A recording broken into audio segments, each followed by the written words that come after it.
तर नमस्कार मित्रांनो, बिग बॉस सीझन 5चा विनर झालेला आहे फायनली सूरज चव्हाण. मित्रांनो, सूरज चव्हाणला बघून मला एक वेगळीच फिलिंग आली मित्रांनो. त्याच्यातून काहीतरी शिकायचं भेटलं, माहिती आहे का, की माणसाच्या मनात जर जिद्द असली ना, माणसानं मनात धरलं ना, हे करायचं म्हणजे करायचं. मित्रांनो, तुम्हाला माहिती असेलच की बिग बॉसमध्ये गेलेल्या पहिल्या दिवसापासून सूरज बोलत होता की ट्रॉफी मला पाहिजे. तर आज मित्रांनो, सूरज चव्हाण एकटाच खुश नाही, त्याच्यासोबत अख्खा महाराष्ट्र देखील खुश आहे, माहिती आहे का. त्याच्यातून एक आपल्याला वेगळंच मोटिवेशन पण भेटू शकतं मित्रांनो.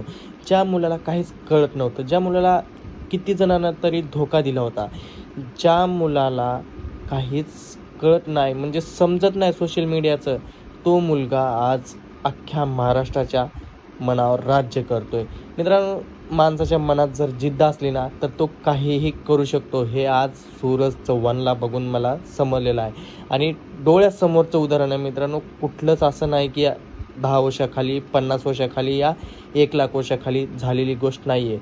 चालू 2024ची गोष्ट आहे मित्रांनो. मोटिवेशन घ्या सूरजकडून. खरंच सांगतोय, मोटिवेशन घ्यायची गोष्ट केल्या सूरजने.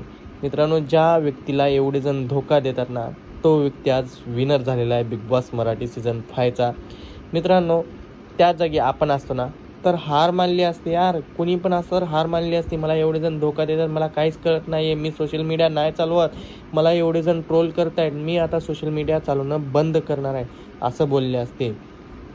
पण सूरजनं असं काहीच न करता तो त्याचं कार्य करत राहिला आणि आज कुठे आहे हे तुम्हाला पण माहितीच आहे.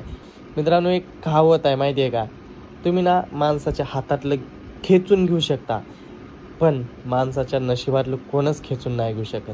सॅल्यूट आहे सूरजला.